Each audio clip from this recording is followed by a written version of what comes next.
ওযু করার সময় মহিলা মা বোনদের মাথায় কাপড় না থাকলে ওযু হবে কিনা শুনলে অবাক হয়ে যাবেন।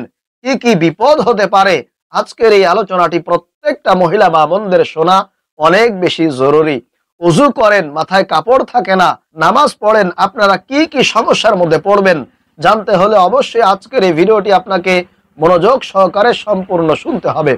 প্রিয় মহিলা মা ও বোনেরা, আল্লাহ পাক রব্বুল আলামিন প্রত্যেকটা বিষয়ের সমাধান কোরআন আল কারীমের মধ্যে রেখে দিয়েছেন।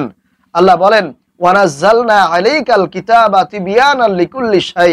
প্রত্যেকটা বিষয়ের সমাধান আল্লাহ তাআলা কোরআনের মধ্যে দিয়ে দিয়েছেন।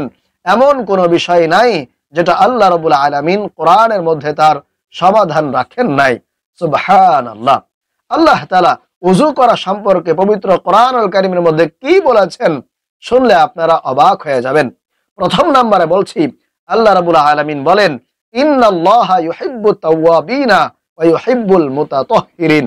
আল্লাহ তাআলা দুই শ্রেণীর মানুষদেরকে ভালোবাসেন। এক নাম্বার যারা তওবা করে, দুই নাম্বার যারা পবিত্র থাকে। আর পবিত্র আপনি কিভাবে থাকবেন? আপনি ওযু করার মাধ্যমে পবিত্র থাকবেন, আপনি গোসল করার মাধ্যমে পবিত্র থাকবেন। সুতরাং পবিত্র যারা থাকে আল্লাহ রাব্বুল আলামিন তাদেরকে ভালোবাসেন। আল্লাহু আকবার। প্রিয় মহিলা মা বোনেরা, ওযু করা সম্পর্কে আল্লাহ পাক রব্বুল আলামিন সরাসরি কোরআন আল কারীমের মধ্যে নির্দেশনা দিয়েছেন। আল্লাহ বলেন, ইয়া আইয়ুহাল্লাযীনা আমানু ইযা কুমতুম ইলাস সালাতি ফাগসিলু ওয়ুজুহাকুম ওয়া আইদিয়াকুম ইলাল মারাফিকি ওয়ামসাহু বিরুউসিকুম ওয়া আরজুলাকুম ইলাল কাবাইন। আল্লাহ বলেন, হে মুমিনগণ, তোমরা যখন নামাজের জন্য ওঠো তখন তোমরা তোমাদের চেহারা এবং দুই হাতের কোণই পর্যন্ত তোমরা ধুয়ে নাও এবং তোমাদের মাথা সহ মাসেহ করো এবং টাকনু পর্যন্ত তোমরা ধুয়ে নিবে। ওযু ছাড়া, পবিত্রতা ছাড়া নামাজ হবে না।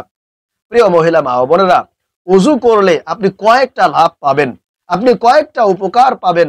এক নাম্বার, আপনার ওযুর প্রত্যেকটা অঙ্গ প্রত্যঙ্গ থেকে আপনার জীবনের সমস্ত গুনাহগুলো ঝরে ঝরে পড়ে যাবে। আল্লাহু আকবার। দুই নাম্বার, হাসরের মাঠে আল্লাহ রাব্বুল আলামিন আপনার ওযুর প্রত্যেকটা অঙ্গ প্রত্যঙ্গের মধ্যে নূর দিয়া দিবেন, নূরে চমকাইতে থাকবে, ঝলমল করতে থাকবে।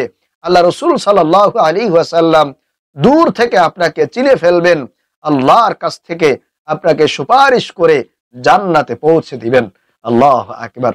তিন নাম্বার, আপনি যদি ওযু করে পবিত্র থাকতে পারেন তাহলে শয়তান আপনাকে কোনো প্রকার ধোঁকা দিতে পারবে না, কুমন্ত্রণায় ফেলতে পারবে না। সব সময় আপনি শয়তানের ধোঁকা থেকে, কুমন্ত্রণা থেকে নিজেকে বাঁচিয়ে রাখতে পারবেন। সুবহানাল্লাহ। এবং চার নাম্বার লাভ হচ্ছে, আপনি যদি ওযু করেন, পাঁচ ওয়াক্ত নামাজের মধ্যে যদি আপনি ওযু করতে পারেন, সব সময় যদি ওযুর সহিত থাকতে পারেন, তাহলে আপনার চেহারার মধ্যে নূরে চমকাতে থাকবে, ঝলমল করতে থাকবে। আপনার আশপাশের মানুষগুলো আপনাকে প্রশংসা করবে, বলবে যে তোমার চেহারা অনেক বেশি উজ্জ্বল হয়েছে, ফর্সা হয়েছে, তোমাকে দেখতে সুন্দর লাগছে। আপনার স্বামী আপনাকে আরো বেশি মহব্বত করবে, ভালোবাসবে ইনশাআল্লাহ। তাহলে আসুন, মহিলা মা বোনদের মাথায় কাপড় ছাড়া ওযু করলে কি কি সমস্যা হবে, কি কি বিপদ হতে পারে।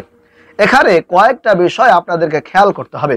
প্রথমত, এক নম্বরে, আপনি যখন একাকী ওযু করবেন তখন আপনার মাথায় যদি কাপড় না থাকে কোনো সমস্যা নেই, আপনার কাপড় ছাড়াই ইনশাআল্লাহ ওযু হয়ে যাবে, আপনি পবিত্রতা অর্জন করতে পারবেন। যখন আপনি একাকী থাকবেন তখন যদি আপনার মাথার মধ্যে কাপড় না থাকে সমস্যা নেই, ওযু আপনার হয়ে যাবে। দুই নাম্বার, আপনার যদি মাহরাম থাকে, অর্থাৎ আপনার স্বামী কিংবা আপনার শ্বশুর অথবা আপনার আপন ভাই যদি আপনার সামনে থাকে, আপনি তাদেরকে সামনে রেখে যদি ওযু করেন অথবা আপনি ওযু করতেছেন, তারা আপনাকে দেখতেছে কিন্তু আপনার মাথায় কাপড় নাই, তাহলে কোনো অসুবিধা নেই, আপনার কিন্তু ওযু হয়ে যাবে। অর্থাৎ মাহরাম ব্যক্তির সামনে যদি আপনি ওযু করেন, সেই সময় আপনার মাথায় কাপড় না থাকলেও আপনার ওযু হয়ে যাবে, কোনো অসুবিধা হবে না। যেহেতু তাদের সামনে আপনার পর্দা করতে হয় না, পর্দার বিধান তাদের জন্য আপনার প্রযোজ্য নয়। তবে আপনি যদি কোথাও ঘুরতে গিয়েছেন, বেড়াতে গিয়েছেন, এখন সেখানে নামাজ রক্ত হয়েছে, আপনি নামাজ পড়বেন, এজন্য আপনাকে ওযু করতে হবে। আপনি ওযু করতে গিয়েছেন, আপনার পাশের যে মানুষগুলো আছে তারা হচ্ছে গায়রে মাহরাম, অর্থাৎ পর পুরুষ, আপনি সেখানে ওযু করতে গিয়েছেন, আপনার ওযু করতে হবে, তবে সেখানে কিন্তু আপনার পর্দার বিধান রয়েছে। এজন্য সেই জায়গায় আপনাকে চেষ্টা করতে হবে যথাসম্ভব নিজেকে ঢেকে মাথায় কাপড় দিয়ে ওযু করা।